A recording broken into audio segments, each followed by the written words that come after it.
Hey everyone, how's everybody today? Good, I hope.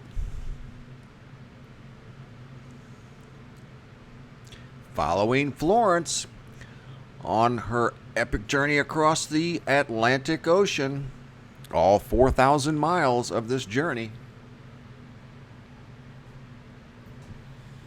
What you're looking at is an overlay that I made this morning. That is the latest visible satellite image of a strengthening Hurricane Florence. Some models are suggesting it's already a Category 4, and if that's the case, that'll give it even more time to become a possible Cat 5. At least for a while. I'm not saying make landfall as a Cat 5. But I do think it could definitely become a Category 5, and I'll show you why here in just a few minutes. But first, we're just looking at, this is a landfall scenario, a very real scenario. That's what you're looking at.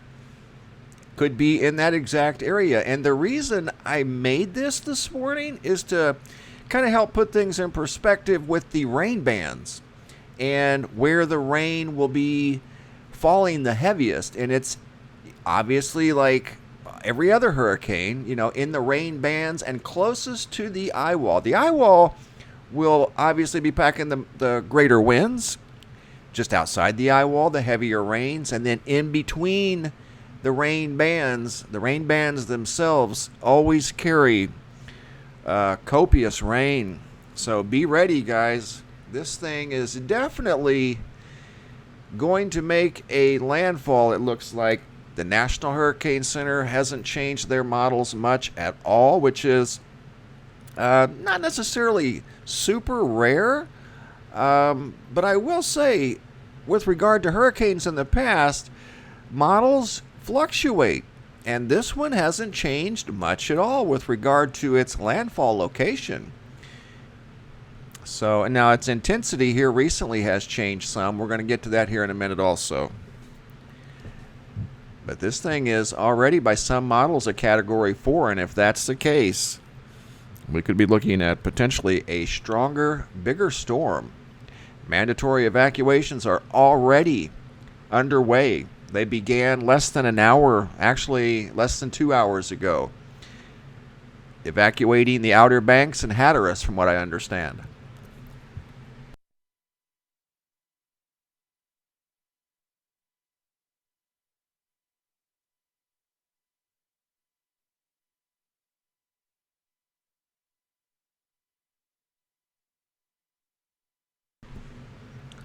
But in this little video clip here that I made this morning, you can see where and how far, if it were this size when it makes landfall, the outer bands reach well up into Virginia, Delaware, Maryland, down into even parts of Georgia, South Carolina.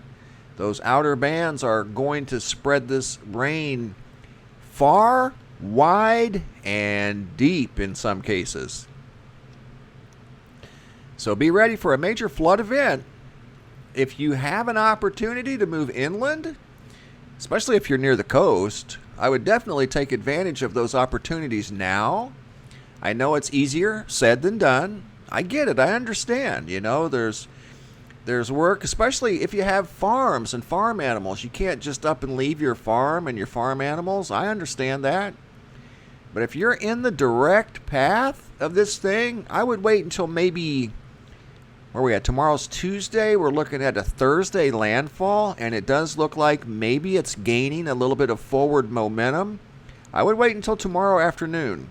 And if it looks like I'm going to be anywhere near the eye wall, especially the eye wall, because it could contain some extremely high winds, I would definitely consider moving inland. Because once this thing does make landfall about where you see it now on this loop that I'm showing, the winds will subside considerably. But that rain is going to hang around for many, many days to come.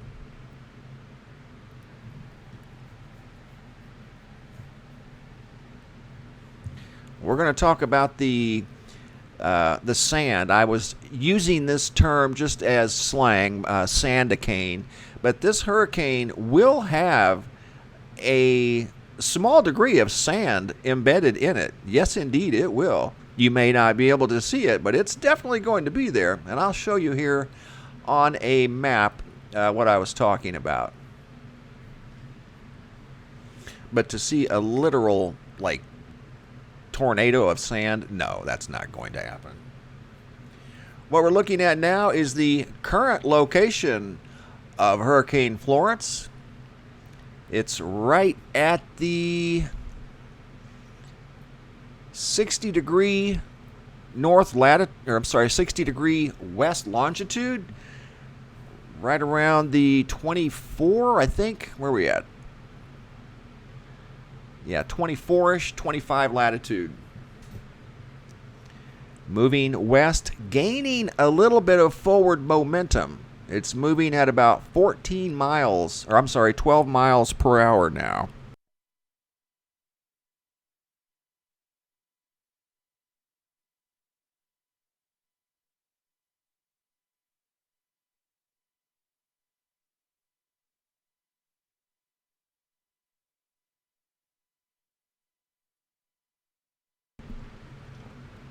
And take a look at some different features on this chart here. This is a good source of information.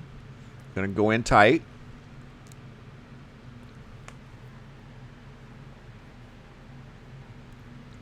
There's the storm. Eye wall has redeveloped.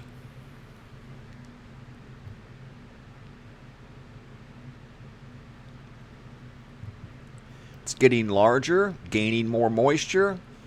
There's a lot of moisture in the atmosphere, and that's helping these storms strengthen. There was a storm that came off the west coast of Africa a couple of days ago. They named it Helene. That storm was loaded with moisture. Luckily, it's turning north, and it's going directly into a sand cloud from the Sahara.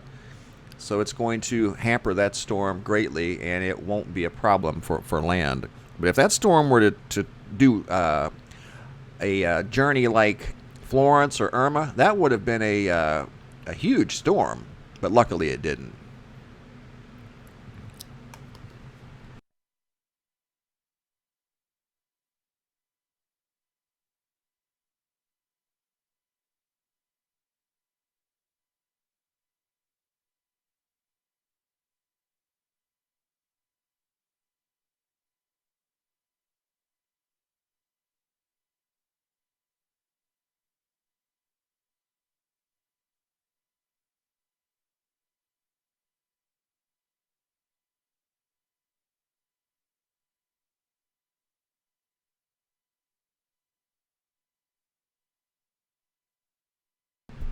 Looking at the wind shear now on this map, and it does look like it's going to encounter, with regard to Hurricane Florence, it's going to encounter a small amount of wind shear, but not much in the coming days.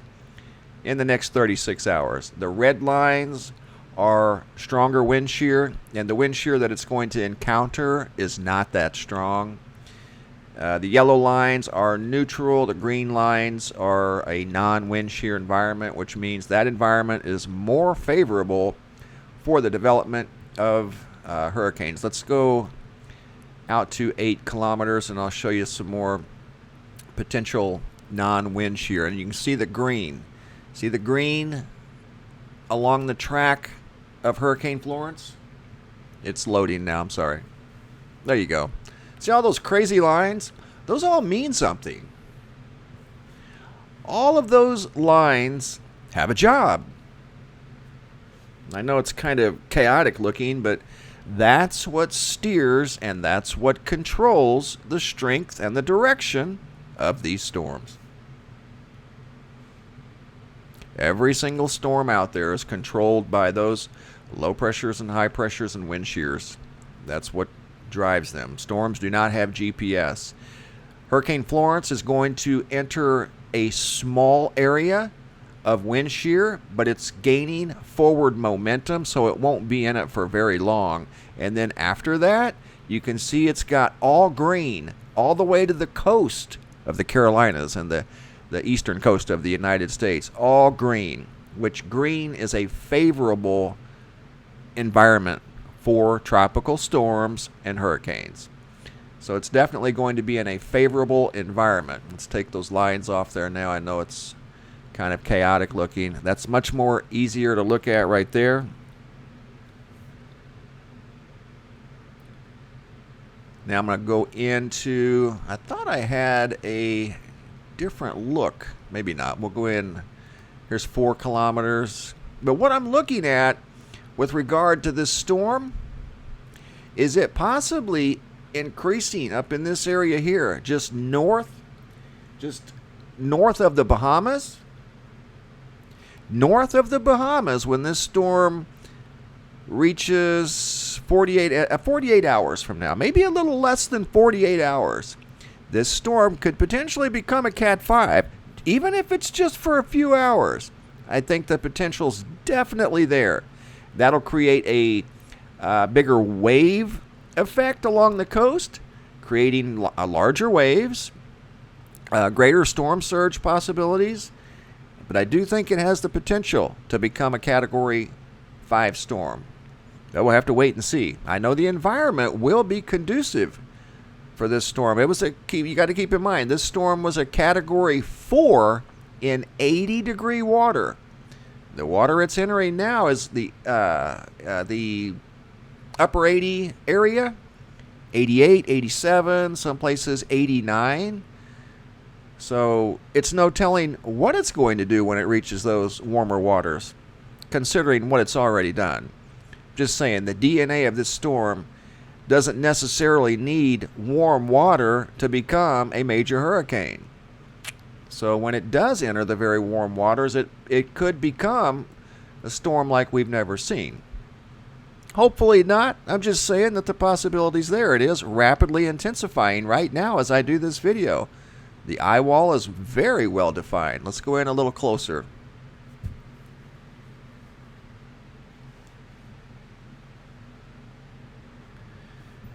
Thank you, Darren. That was very kind. Thanks, everyone, for joining. Talking hurricanes today.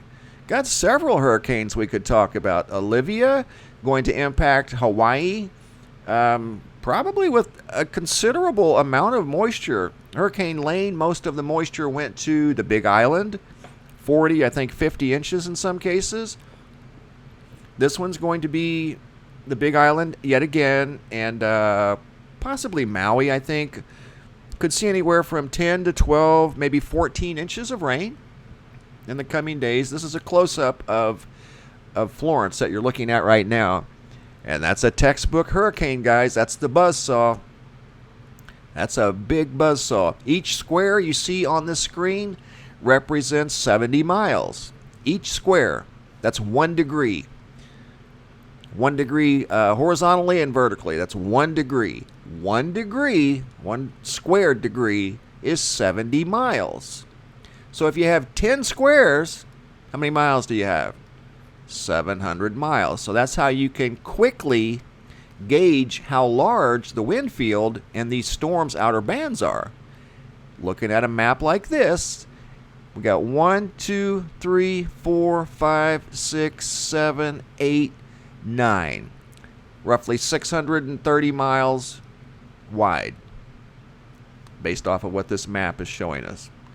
So let's say 600 mile wide storm.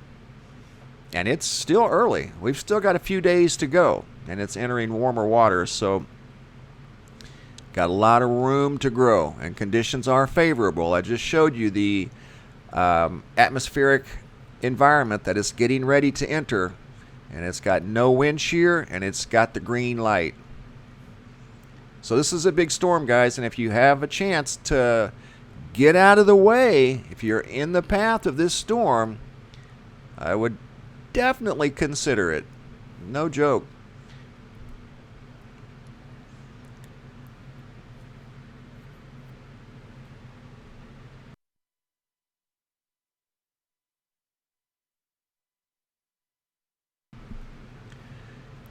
This is an even newer visible image of Hurricane Florence, and you can see that eye wall becoming even more defined as we can see the ocean from above through the center of the eye wall.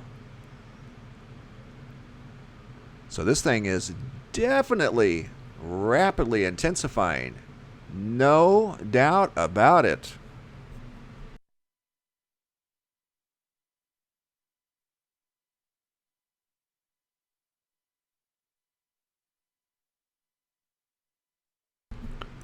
Wow. Huge outer bands. It's got that buzzsaw look to it. That means it's in a conducive environment. It's able to breathe. It's reaching very tall heights, carrying a lot of moisture. So big, powerful storm, and could get stronger. Be ready for this one, guys. I want to show you something. I know there were some questions about the sandicane. And again, I was just being kind of facetious. That was slang I was using. I didn't mean it in the literal sense, but it does have sand embedded in this storm. Absolutely.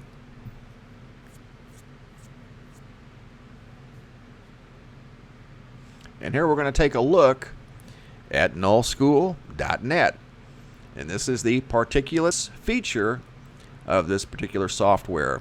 The green represents dust particulates in the atmosphere. They've been over the entire continent of North America, Mexico, Canada, the entire northern hemisphere for weeks. I noticed this come off the west coast of Africa the first week of July. Right here.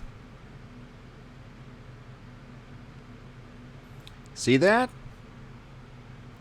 And it hasn't stopped. This hurricane here, this is Hurricane Helene. It's going to go right up into this dust cloud and it's going to fizzle out. It is going to put a damper on that storm. This storm here is Isaac. Isaac is just far enough ahead of the denser dust cloud, and that's exactly what that is. That is dust from the Sahara Desert, but it's far enough in front to where it's able to outmuscle that somewhat unconducive environment and develop into a hurricane. That's going to be like a Hurricane 1, possibly a 2. But you can see it's closer to this cloud of dust, so it's not going to become a major hurricane. There's no way. Florence is out in front of it enough, but if you look at Florence closely, you can see there are dust particulates wrapped up in that storm. Absolutely. They're in the upper levels of the storm. They're not down where the moisture's at. The moisture would obviously act like a rinsing mechanism and bring it down to the surface. But the darker greens are dust particulates that are circulating in that hurricane. I'm 100% certain of that. You can see a dust cloud now coming up through the Gulf of Mexico, northern Cuba. That's a thicker dust cloud. And like I said, I've followed these clouds before with beach cams. Beach cams in the Lesser Antilles, Puerto Rico, San Juan. Beach cams in the Bahamas. Beach cams along the coast of Florida. Beach cams in Texas. I've literally followed these clouds from here all across the Atlantic into the Caribbean and right up to the coast of South Padre Island. And there's a beach cam there that you can see the skyline, the ocean, the horizon. And you could totally see the sand in the atmosphere, or the dust particulates. And it was very thick. Even in Austin, Texas, the news outlet in Austin, Texas talked about the Saharan dust in the atmosphere. And that's pretty well inland, you know. But as you can see, this green, it's all over the northern hemisphere. There's no well inland to it. It's inland everywhere. But it is wrapped up in these cyclones, these hurricanes, absolutely. And it's definitely keeping this one from becoming a overachiever. That storm come off the west coast of Africa, very tall. Reminded me a lot of Irma back in 2017.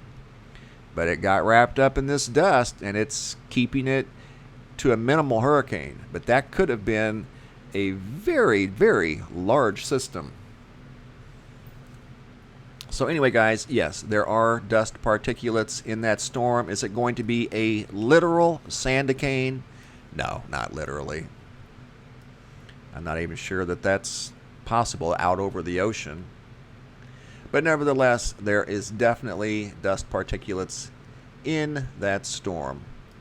But hopefully the rain will keep everything balanced out to where it won't be, problematic. Here we're looking at wavy.com. This is out of North Carolina, article dated just a few minutes ago. Mandatory evacuation for Hatteras Island to begin at noon Eastern Time. It's already underway. Been underway now for 2 hours. Evacuating Hatteras Island. And that's one of the areas we've been talking about, the Outer Banks. Looks like they're going to see very high waves, high winds, significant flooding. Mandatory evacuations are expected to begin Monday for residents and visitors in the Outer Banks. Dare County officials said Monday a state of emergency was issued along with the evacuation order. Evacuations for Hatteras Island, including the villages of Rodinth, Wave, Salvo, Avon, Buxton, Frisco, and Hatteras Village, will begin at 12 p.m. on Monday. That was a couple hours ago. Evacuations for the rest of Dare County will go into effect starting 7 a.m. tomorrow. That's on Tuesday. This will include Duck, Southern Shores, Kitty Hawk, Kill Devil Hills, Nags Head. Nags Head is where we saw the sand erosion back about a month or so ago. Remember that? Big sand erosion event in Nags Head. Manteo, Roanoke Island, and mainland Dare County. So evacuations, mandatory evacuations, beginning again tomorrow. So this is a big storm, guys, and that's something else that is probably going to be a significant issue there along the Outer Banks, especially is sand erosion and displacement. I know a lot of those homes along the Outer Banks are, quote, vacation homes, but they're still homes that belong to somebody. You don't want to see it washed out to sea or overwhelmed with tremendous waves. Here's the mandatory evacuation for residents and visitors beginning Tuesday, September 11th at 7 a.m. Right through here. And that's where that storm is definitely headed.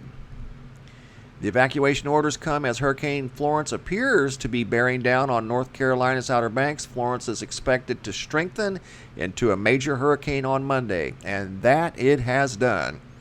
Florence could hit the region as a Category 4, possibly a Cat 4, maybe a Category 3. Again, this thing could strengthen to a Category 5. I don't think it'll make landfall as a Category 5, but Category 4, I think that's a definite possibility. Tropical storm force winds are going to be felt as early as Wednesday evening along the eastern coast from Georgia up to Delaware and Maryland.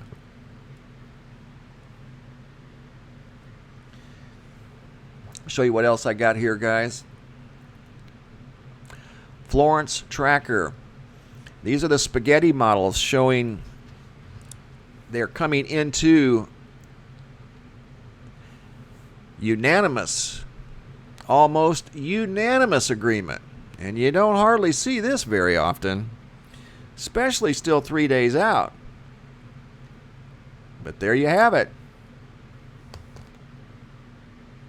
I used this model also during that last year's hurricane season. Well, I've used it for as long as it's been around. Let's put it that way.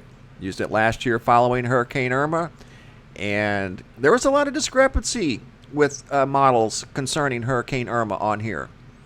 But this one here, there's very little discrepancy between the models. They're all pretty much in agreement that this thing is going to make a North Carolina impact.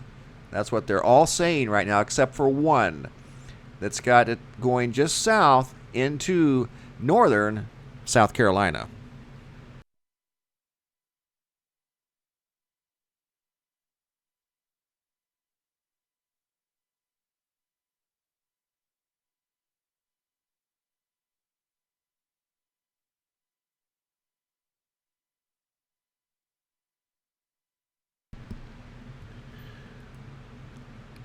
The brown circles show the statistics for the hurricane at that position.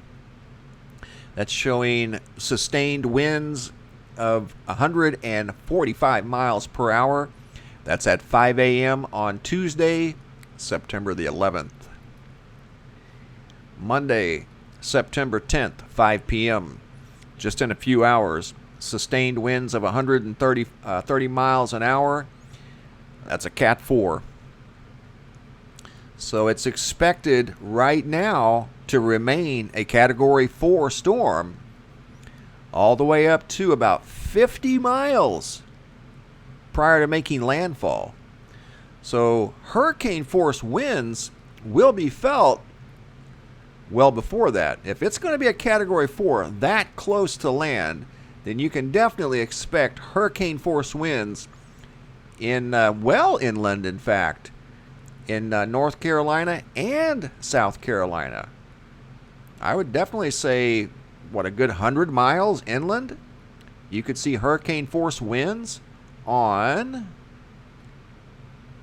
Thursday night during the overnight hours, beginning Wednesday night, like the map we saw earlier at 8 p.m. Wednesday at 8 p.m., tropical storm force winds. Thursday night during the overnight hours into Thursday morning, hurricane force winds until this thing makes landfall. And then once it makes landfall, like every hurricane, it loses its source of energy. Well, one of its sources is the ocean. That plays a big part in its strength. When it goes over land, it will maintain copious amounts of moisture and stall. You can see this thing's going to sit here for a couple of days at least as a tropical storm, tropical depression. There's Saturday the 15th at 5 a.m., and that's as far as this model goes. But the other models that I'm going to share with you here in just a minute have this thing sitting here until Monday. Getting close on Thursday night during the overnight hours, unfortunately, when it's dark. So everybody in this area have flashlights, generators. If you have generators, make sure you don't run them inside the house. Make sure they're running outside, obviously in an area that's not going to flood, but never run one inside the house because of carbon monoxide. They can be very helpful, but they can also be harmful if you run them inside the house, so don't do that. But at least, at the very minimum, have flashlights. And another good thing to have on hand is gallon Ziploc bags, freezer bags, the stronger ones. Good things to have on hand. Duct tape, so you can wrap things up if you have to, that maybe you weren't expecting X amount of flooding waters, and you've got some things that may come in handy. But definitely have a flashlight because of the timing of this thing. Look for power outages. This thing's starting to make landfall or getting close to landfall during the overnight hours of Thursday morning, Wednesday night late, and it's gaining forward momentum, so more than likely it is going to make landfall during the dark. That's not good. This is the latest model from the National Hurricane Center.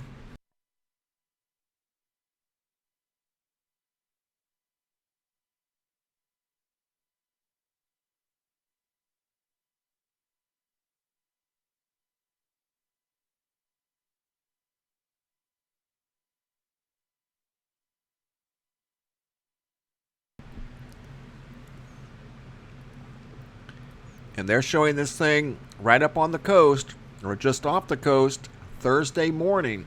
But as big as this storm will be, those outer rain bands will already be on shore. The center of rotation will be offshore and slowing down in forward momentum. So it's going to sit out here as a major hurricane. And you got to keep in mind, those outer bands will extend several hundred miles inland. So remember that. So just because you're in, let's say, West Virginia, I'm just going to use West Virginia as an example. When this thing's here, which that's showing us 72 hours from now, September 13th, 8 a.m. Okay, that's Thursday? Thursday morning. It should be Thursday morning. Yeah, Thursday morning, 8 a.m. The outer bands of this storm will be far inland into Virginia, southeastern West Virginia, swinging around through parts of eastern Tennessee, all of South Carolina. You guys will be feeling tropical storm force winds and outer rain bands as this thing's sitting offshore, still right over its primary source of energy, the ocean. Now, once it makes landfall, then the winds will slow down significantly, but by then, the damage will already be more than likely done with regard to power outages. If this thing is sitting offshore as a Cat 4, you're going to easily have winds extending inland a long ways of over 100 miles per hour. That'll take out power easy. So definitely, if this thing stays on track, power is going to go out. I don't know what the communities are like out here.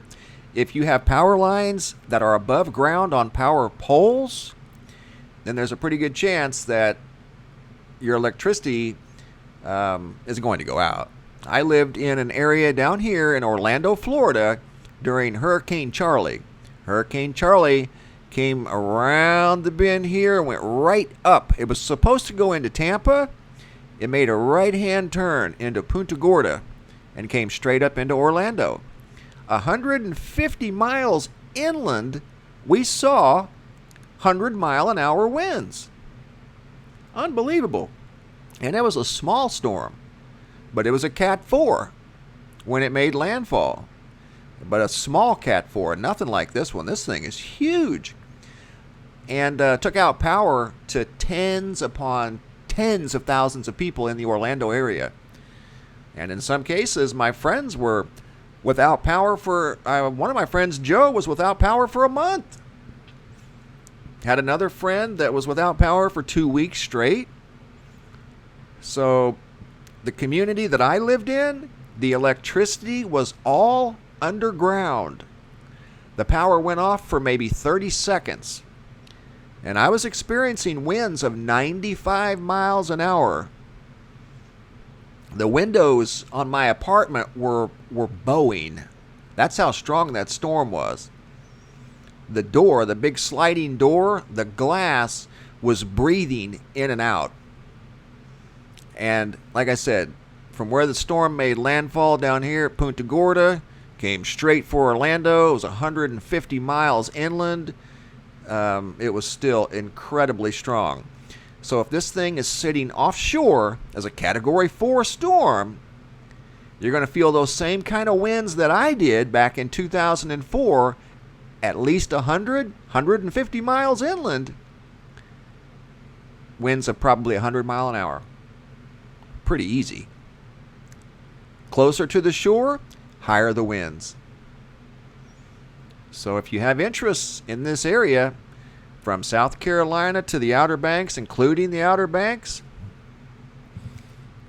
time to batten down the hatches, people.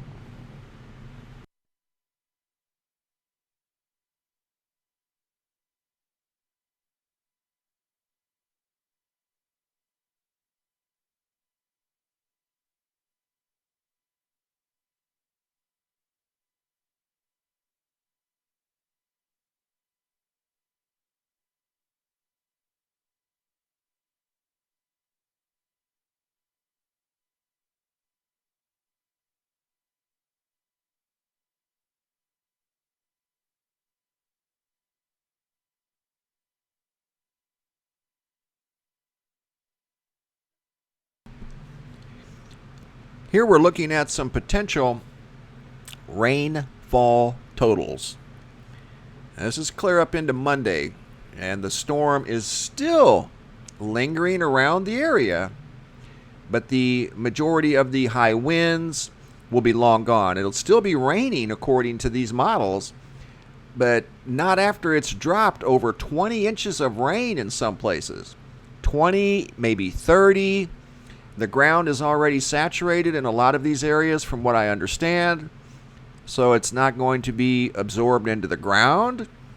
It will be trying to find its way to the tributaries, the rivers, the lakes, the streams.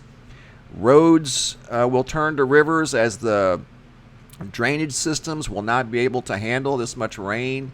18, 24 up in Virginia. I think these totals here are a little modest.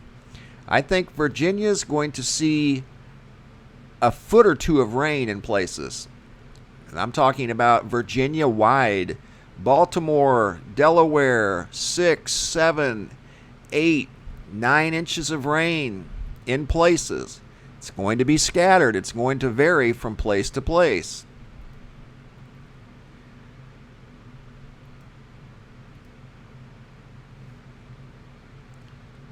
$12, $15, $18.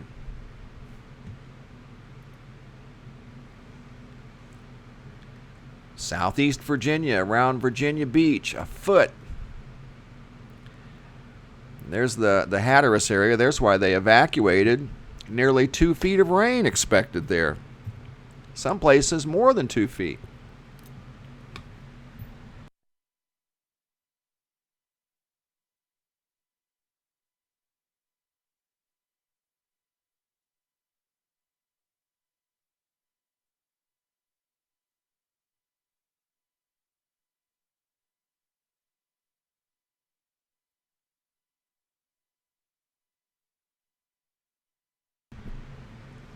Virginia Beach, Richmond, Roanoke, especially if the center of rotation hangs around in here, then these big outer bands will be swirling through Virginia for hours and hours and hours. And northern North Carolina. The eye wall, there's going to be significant storm surge, more than likely if the path stays the same in the Wilmington area, Havelock, near Myrtle Beach. And if I'm not mistaken, some measurements that I took earlier on Google Earth, some areas of Myrtle Beach, I mean, even far, I think I went 50 yards, 100 yards inland, 200 yards, and it was 3 feet above sea level. So any type of storm surge in that area especially, going to get completely flooded out. But if this thing sits offshore and spins over water, those main outer bands are going to be going through Virginia, Delaware, Maryland, Chesapeake Bay. So you could see multiple inches of rain. And a simple multiplier is an inch an hour. And that's after the dust settles, so to speak. Sometimes it's going to rain 5 inches in 1 hour. You know, these storms are very unpredictable when it comes to the rain. Yeah, they're going to carry a lot of rain, but they'll come down, you know, in heavy, heavy bursts. And then it may clear out it may stop raining for 10 minutes. And then may start raining again. That's the personality of these storms' formation, the outer bands. But we're here at windy.com. This is Hurricane Florence offshore. Wednesday night, actually, going into Thursday. And this is what I was talking about, a possible overnight landfall, and the electricity goes out. That's when a flashlight would be extremely handy. So just make sure the batteries are charged up at least, that's all. Making landfall overnight and the early morning hours of Thursday. And this Myrtle Beach area, I don't know if it's Myrtle Beach exactly, but I did some coastline measurements, and I did some profiles, and obviously it's right at sea level. It's the beach. I get that. But a couple of 100 yards inland, you know, it was only elevated maybe 8 feet in places, 3 feet. 10 feet. So any type of significant storm surge can come in a very long way. So a lot of these canals here will more than likely overflow with water. So it's just not worth, riding it out, so to speak. Like that canal right there, if it continues on this path in Jacksonville, that will overflow. Myrtle Beach will definitely see storm surge. Caswell Beach, a lot of those places are very, very low-lying areas. And then the farther inland you go, you have some mountainous areas. And they could see even more rain, especially up in the mountains near the West Virginia line up in here. Could see incredible amounts of rainfall. Because this thing is going to slow down. I'll show you here at windy.com. This is Thursday morning going into Thursday afternoon. Slow it down a little bit. Here we go. Making landfall Thursday. Now we're into Friday. Right over Charlotte, the eye wall. Friday afternoon. Saturday. Still lingering around. Sunday.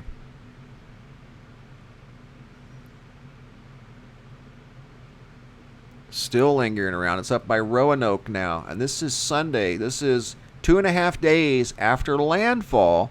The eye wall's only traveled from coastal South Carolina. What's left of the eye wall is now up around Roanoke, Virginia. So it hasn't moved very far in 2.5 days. And it's still going to be dropping rainfall, just not at the rates that it was when it was just offshore. But nevertheless, it's still going to be raining in places, and in some places, quite hard. 2 days later, that's Sunday afternoon. Then we're into Monday, still kind of lingering around the north central North Carolina area. What do we have there? Greensboro, Louisville. And again, this is a forecast. Can and will change. Maybe not. Roanoke, hanging around the Roanoke area. Clear into Monday. So, quite an epic rain event. There's also a storm brewing. In fact, I think that may be it over here. Let's back it up a little bit. There was a... Yep, there it is right there. That's the system that has a chance, well, it looks like it's going to now in the Houston area. Let's back this up a little bit. I think that's the disturbance or the potential tropical depression that's down here in the Caribbean that could move up into the Gulf of Mexico. Let's see if we can follow it. Yeah, that's it. Okay, so it does look like there's a depression. Let me take you to the National Hurricane Center. Let's go back to their homepage real quick. I want to show you something regarding that storm because it could, this one right here, disturbance, a chance of a cyclone formation. It does look like, according to windy.com, that is indeed going to form and go right towards the coast of Texas in the Houston area. So it's got a 50% chance of forming now in the next 5 days. So the chances are improving for the development of this system into some sort of a tropical depression, tropical storm. Either way, could be a fairly significant rainmaker. Let's go back to windy, and that's the system right here. They're showing that thing developing by Wednesday at midnight in the central Gulf of Mexico, heading northwest. Step it forward, and it looks to make a landfall as an unorganized tropical depression.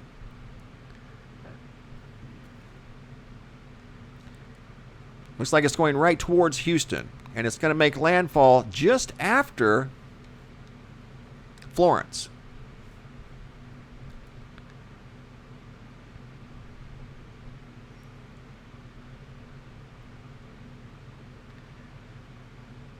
Friday, yeah, that's 5. Looks like it's going to be more of a Friday night, Saturday event in the Houston, Texas area. Slow moving rain event in the Houston area this coming Saturday the 15th. And by then, what's left of Florence will be up in the Virginia, West Virginia area.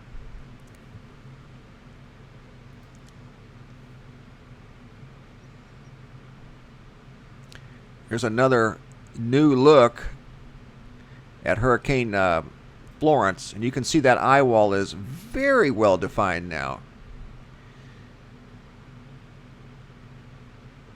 Looks like right now it's probably in the neighborhood of 10 miles wide. It's hard to say. Maybe 20. Because these squares are different on this map. These are 2 degrees, which is 140 miles. So that eye wall, with respect to the square that's 140 miles, is probably, I don't know, maybe 20 miles wide. And that's average for any type of a mature hurricane. There's the waves, the coastal waves that are associated with this storm. And these are coastal waves with respect to a Category 4 storm. And you can see why they're evacuating this area right now as I do this video. You're looking at offshore waves of over 40, 45 feet. Closer to the shore, the waves are in the 22. Going a little closer if I can. Sometimes this stops working like that, and you can't get data, so that's why I don't usually fool with this one too much. Let's see if it'll reboot. Hang on just a second. But right there's the Outer Banks, and there's some waves in that area predicted to be over 20 feet.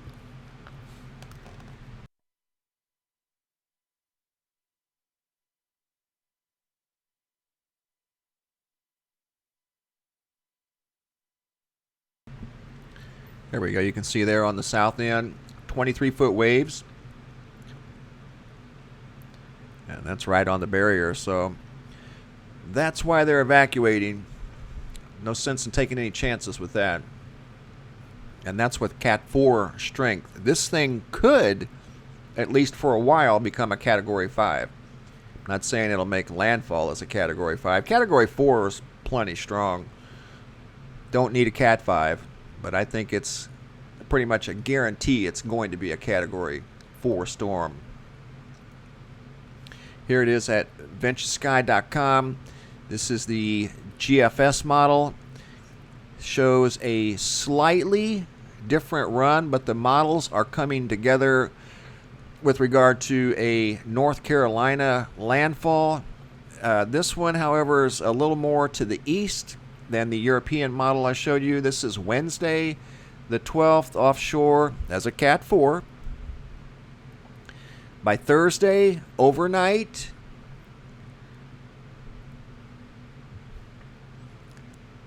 getting real close. Friday, inland. And that's Friday morning at 11 a.m. So that's a big rain event. A lot of rain and wind in the Delaware, Maryland, even up into Philadelphia, according to this model. High winds, or at least significant winds, rain. Let's back it up a little bit. If this thing's sitting offshore for a while, yeah, right there, those outer bands will be extending. If this model is the one that becomes the most accurate, if it sits here offshore of the Outer Banks, then the outer bands will be up in the Baltimore area, Dover, swinging down through southeastern West Virginia, all of Virginia, and of course North Carolina, and then back down through South Carolina. Sitting there spinning as a 600-mile wide Cat 4. That's a big, strong storm. Making landfall early in the morning. Going inland and then staying there for quite some time. Let's go to Saturday. Oh, then backing up. So it's changed a little bit, or it's in the process of changing. Going back in.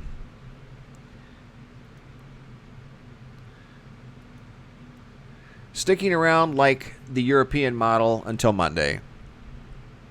In some area of the North Carolina, Virginia, South Carolina area.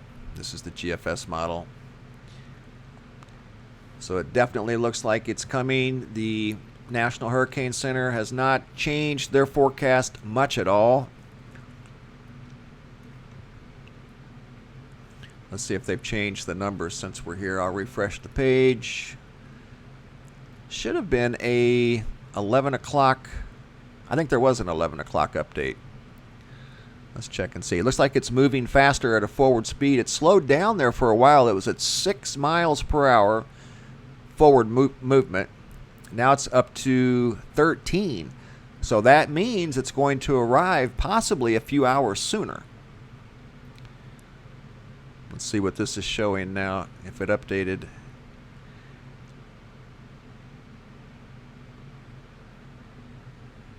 Thursday morning, 8 a.m. So getting close during the overnight hours, but still a possible landfall overnight. That thing's moving faster, guys, so it may get here sooner. But that's not necessarily a bad thing because it gives it less time to strengthen. But it also gives it less time to change direction. So, you know, it's kind of a... There it's showing wind gusts of up to 185 mile an hour in that area right there. But that's offshore, not going to bother anybody. It will stir up the waves. But the faster it moves, though, the less time the weather patterns have to influence its direction. That's the only downfall of that. Here's another model here. This is a GFS run at tropical.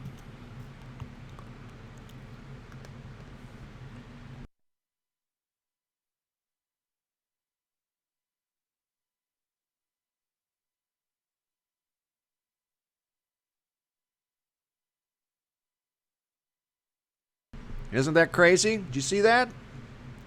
Watch what this one does. This is the latest update. This is a new GFS. Watch this.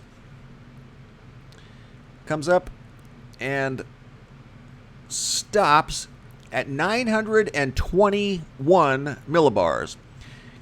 That's a very important number. That tells you the strength of the storm. The lower the number, the stronger the storm.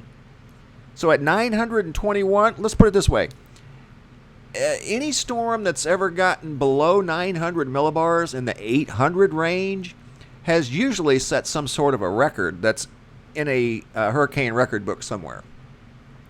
This one being at 921 millibars, that's a strong Category 4 storm with very high winds. All right?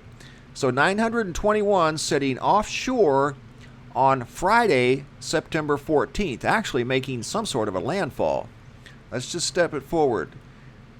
Friday noon, Friday evening, number 915 for the central low pressure. 912 central low pressure. Now we're at Saturday morning. 913.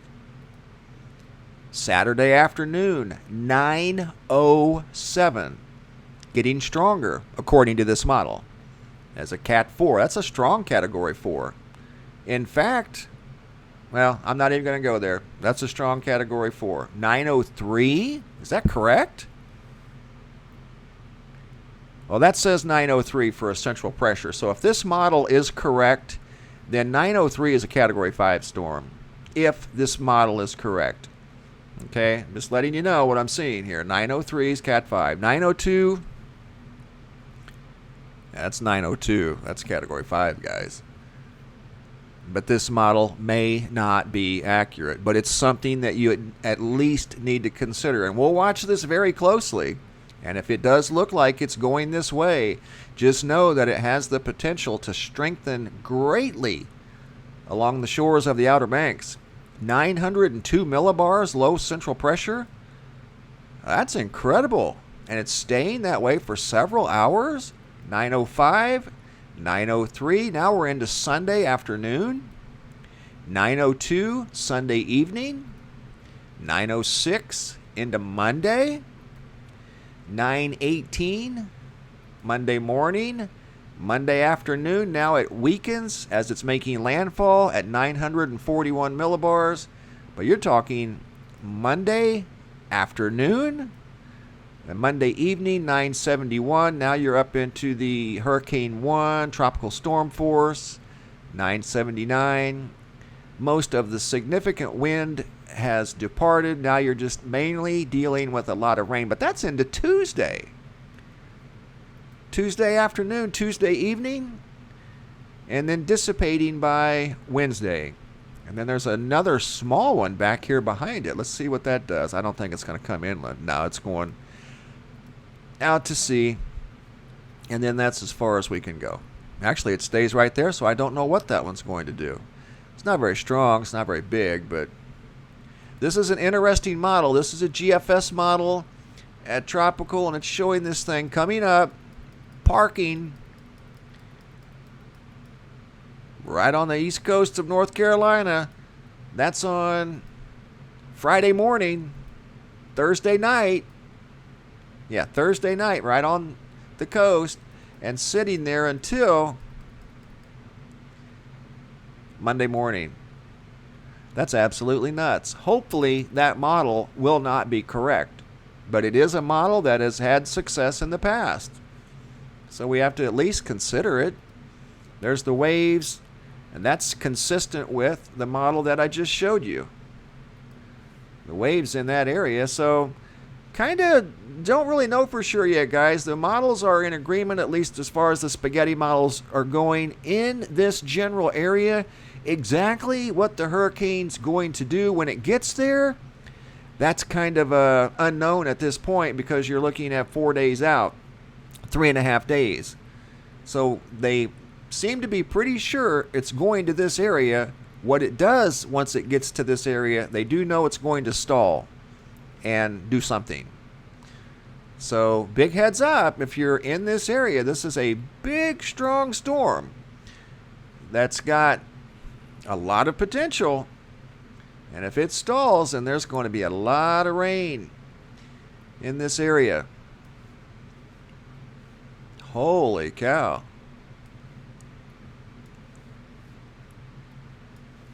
Let's take another look at the storm itself.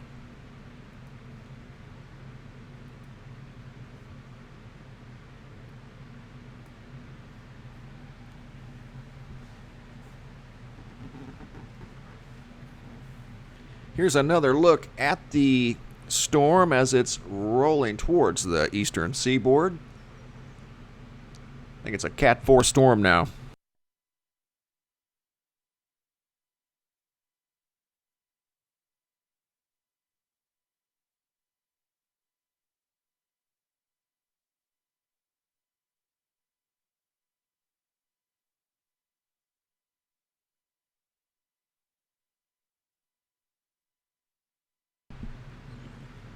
Look around your communities.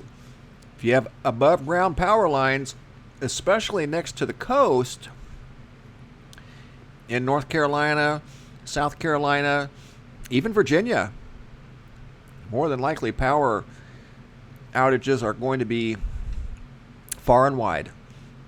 And you got to keep in mind, if there's flooding, especially major flooding like is being forecasted, it's going to make repairing these down power lines even more challenging for the crews to get the power restored. So it's not like one thunderstorm came through and it's an isolated area. This could be a widespread area that covers hundreds of miles, and they'll have to wait until the flooding subsides before they can get out and safely restore power. So that's something else you need to consider. So if you're planning on riding out the storm and you lose electricity, plan on it being out for a few days, especially if there's tremendous flooding in the area, because work crews cannot get to the area to fix the down power lines, not in water. It's not safe. You can't do it anyway. So that's something else to consider.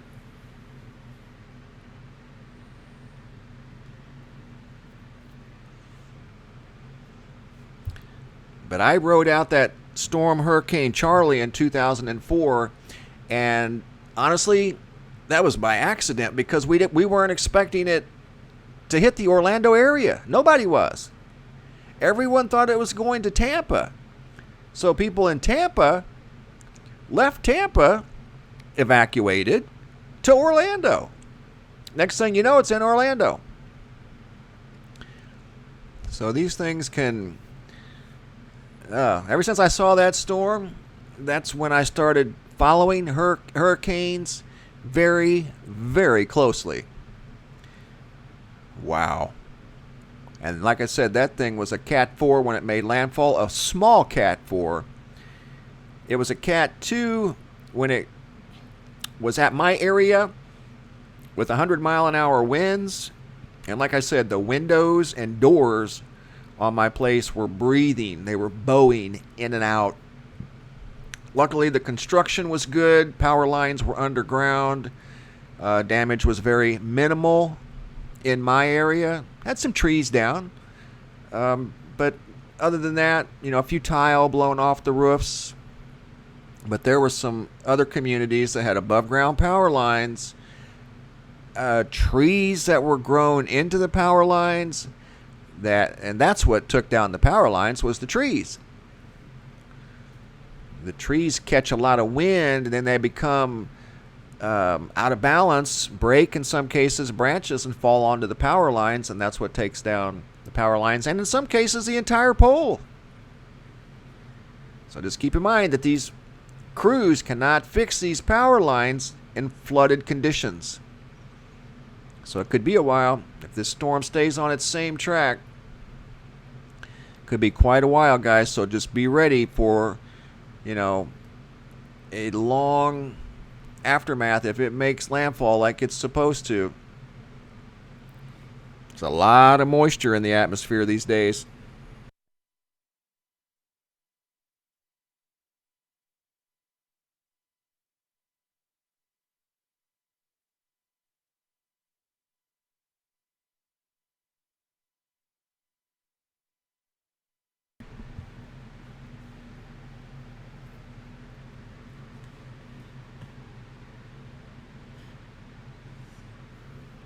Let me see what else I got to show you guys. I think this is pretty much all I had for now. I'm going to do another update later on this evening. Don't be surprised if this storm becomes, at least temporarily, a Category 5 storm. At least temporarily. Let's see if the track has changed any at all. Let's take a look and see.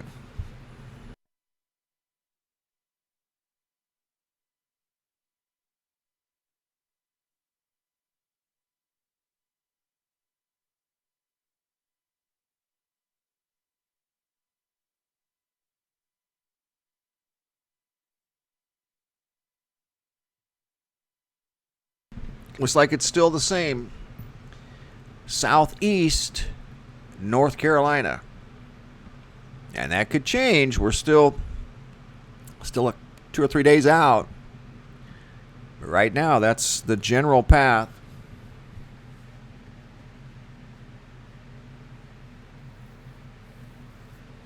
Now, it may not be a Cat 5. I'm just saying the potential's there. And the only reason I say that is because it was a Cat 4 in 80-degree water. That's not supposed to happen, right? How does any hurricane become a Cat 4 in 80-degree water? I didn't even think that was possible. So if this thing moves into 88-degree water, anything's possible. You better believe it.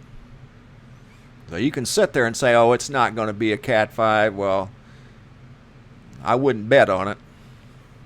It wasn't supposed to be a Cat 5 in 80-degree water.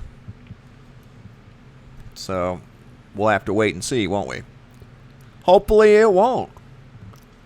I'm just saying, don't let your guard down with this one.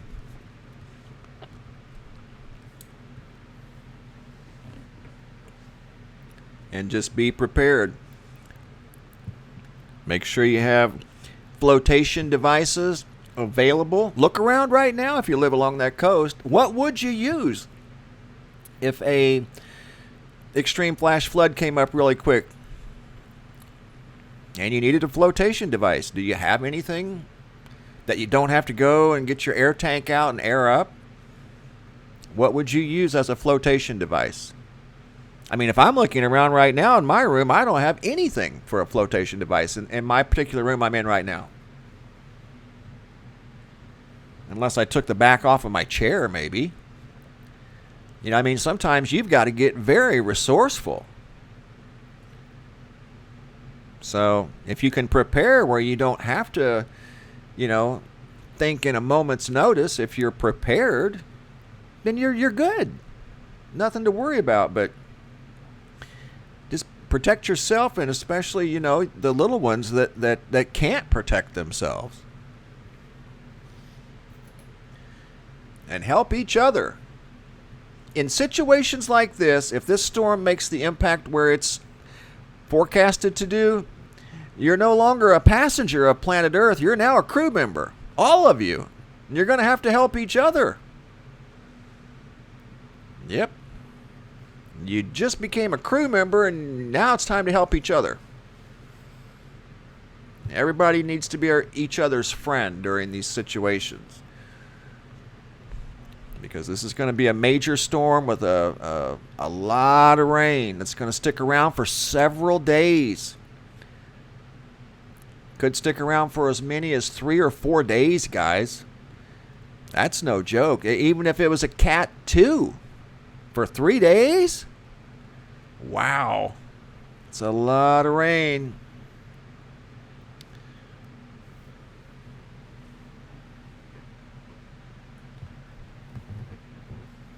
There's some models showing this storm going back out to sea and making its way up to Nova Scotia in, 5 days? 3 days? Something like that? Making landfall, exiting, and heading to Nova Scotia on Tuesday, being to Nova Scotia by next Friday. I did see a model that showed that. And making landfall in the Nova Scotia area as a Cat 1.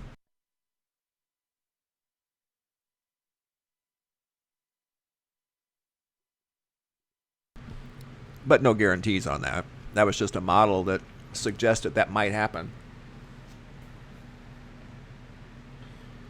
Make sure you have plenty of drinking water, fresh water, because any flooding that occurs, that flood water is going to be highly contaminated.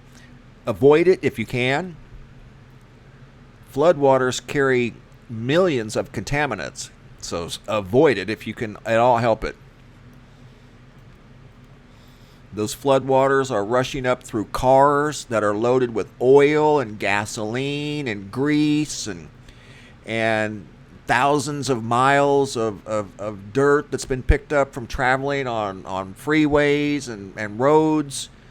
So when those waters wash the undercarriages of cars, trucks, tractors, they get oil and gas, pollutants of all kinds, bacteria. Stay out of floodwaters. That's something to consider. Don't be out in the floodwaters and getting it all over your body and drinking floodwater by accident. I mean, it happens. I know sometimes it's unavoidable, but if you can avoid it, avoid it.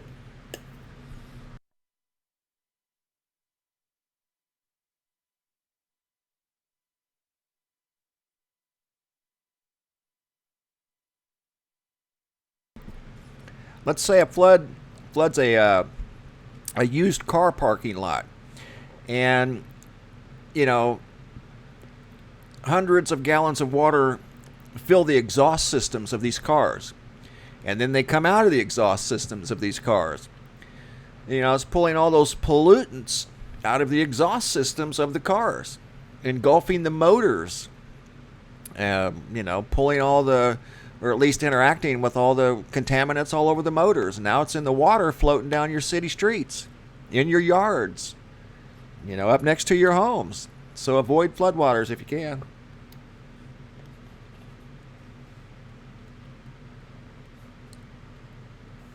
But listen, guys, it looks like the track is still the same. We'll do another live stream this evening. Whenever new updates are posted, there should be a new update around, 2 p.m. my time. So in about 2 hours. So maybe in 3 hours, I'll do another live stream with some new updates. And I'll try to get to some more questions. But trying to manage these multiple pages and make sure that they're working properly. Like right now I have 10 different windows open. Actually 11. So I'm going to focus more on the next live stream on questions. If you guys have questions, I'll try to get to them. I do have one that I was going to try to get to now.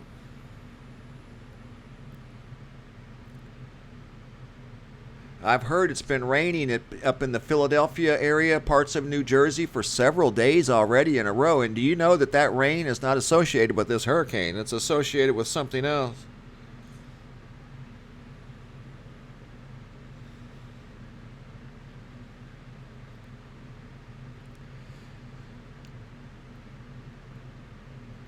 That water, some of it is from Hurricane Gordon, believe it or not.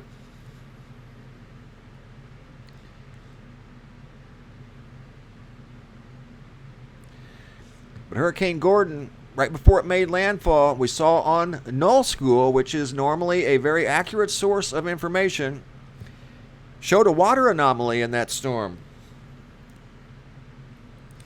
Showed a water anomaly.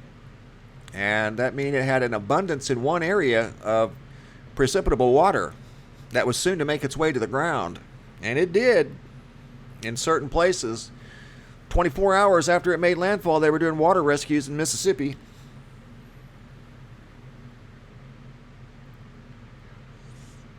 Florida storm. There's a storm brewing right now in the Caribbean south of Cuba. And that's the storm that is supposed to go to the Gulf of Mexico and make its way towards Texas by next weekend. There is some rain now in South Florida, but the models that I use aren't showing any type of tropical storm development out of that system.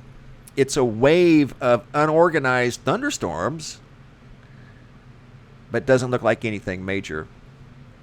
But listen, guys, it's been a pleasure. It's always a pleasure. Thanks for stopping by. We'll do another live stream later on this evening when I get some more information available on this Hurricane Florence. Hopefully it won't become a Cat 5. If it does, it won't remain a Cat 5. I know that. I'm saying the potential is definitely there simply because it became a Cat 4 in 80-degree water. And that shouldn't have happened.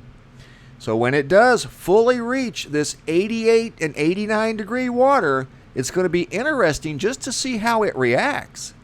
Hopefully it won't change, but we'll have to wait and see. But if you're along the coast, definitely take this serious because all of the data from the National Hurricane Center, it's just simply not changing at all. The path is staying the same. The strength is intensifying. It does definitely look like a North Carolina, South Carolina event, clear up into Virginia, and that's including the entire state of Virginia could see multiple inches of rain, and in some places, a couple of feet. Absolutely incredible. So be ready for this one, guys, and we'll do another live stream maybe here in 2 or 3 hours when I get some more information. Thanks for stopping by. Thanks for watching. And as always, be safe out there, guys.